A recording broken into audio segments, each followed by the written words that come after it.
So we're still making the banga soup. Now I'm trying to use my hands to pop out you can see the cream.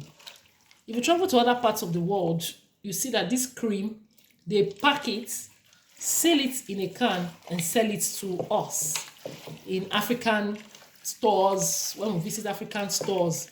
But right here at home, I can do my own homemade.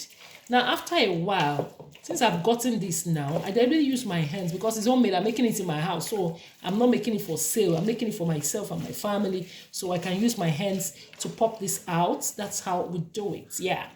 When you want to make the local banga soup. Now I can now use my wooden spoon and begin to stir.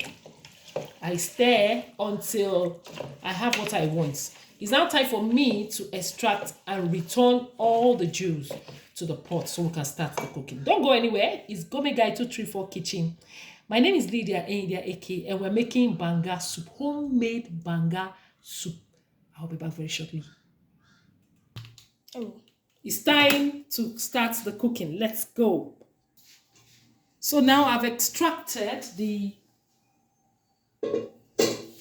palm oil or the palm sauce that is going to be used for the making of the banga soup. I'll now begin to add all my ingredients one after the other. Don't go anywhere. So I first add my salt, a little salt to taste. I want my sauce to be salty. I add some seasoning to taste as well. I prefer to add my pepper whole like this. I'm still going to add dry pepper, but I prefer to add my Cameroon like 2 or 3 pepper. Let it just be dancing over the sauce. Ah, this is nice. While this is cooking, I like to add my fish. I want my fish to cook slightly.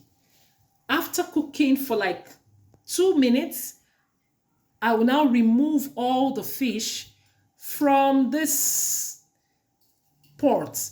You know the way it is when you are preparing your soup with fresh fish. If you are not careful, the fresh fish, you won't find it in the soup anymore. It will just get missing. You know when I say get missing, everything will just scatter. So I want to have my fish whole, but I deliberately, this is the style I want to use. I will just cover the pot and allow it to cook quietly on high heat for like 5 minutes. Immediately after that, I'll remove my fish. I'll also remove this Cameroon pepper, but the taste has gotten into the sauce. That's how we get a lovely banga sauce.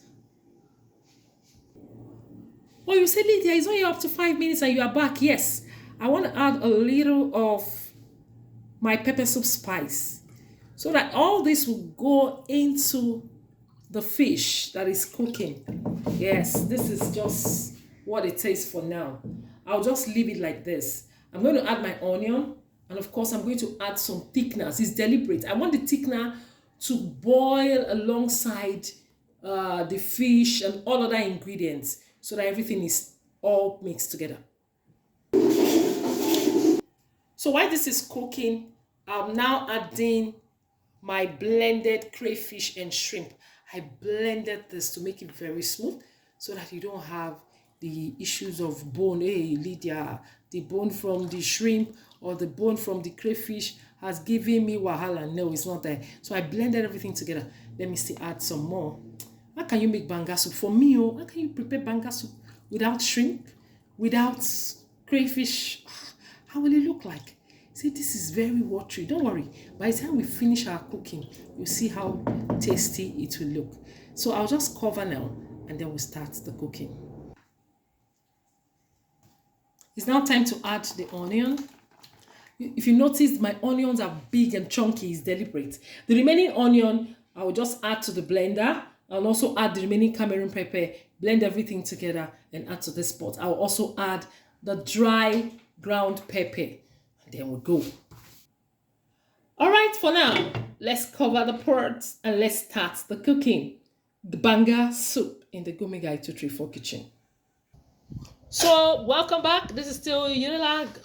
Did I say Unilag? This is still Gourmet Guide 234 Kitchen. My name is Lydia. Okay, so we're still preparing the banga soup.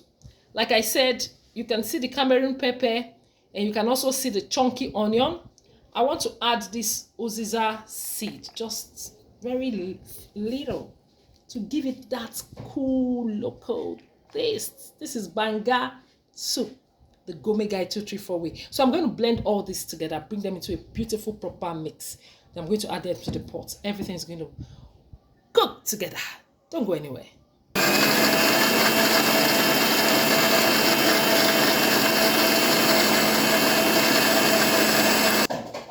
Okay, so now I want to add this. Look at the blended onion, the blended Cameroon pepper, as well as the uziza seed. Yeah. Okay, let me add everything to the pot. I'll just stir quietly. You can see we're getting that result, the Banga soup result. Why this is doing, I want to add the thickness. So like I said, this is my thickener. You can use Cameroon pepper, but make sure that your thickener, you can use ofo, you can use achi or cocoyam powder. Some people use boiled yam. They use yam, they just boil the yam.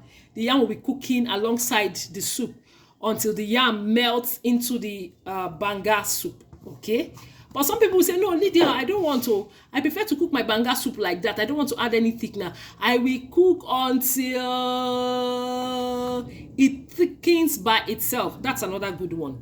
But for me, this is the way I like it, because I also love the taste and the texture and the aroma and the feel of the ofo in my Banga soup. So I'm going to cover now. Okay, pepper. Let me add dry pepper. Okay, the Cameroon pepper is still here, but I want to add some dry pepper. Banga soup cannot be Banga soup if it is not spicy. You know what I mean? That is Africa. That is West Africa and Nigeria for you. It's got to be spicy. So this is my pepper. Imagine mixing my dry Cameroon pepper with my fresh Cameroon pepper. You say, Lydia, don't kill us so you will not die. It's just nice to have this. So now let me cover. And then we can go to sleep. We'll be back when it starts boiling.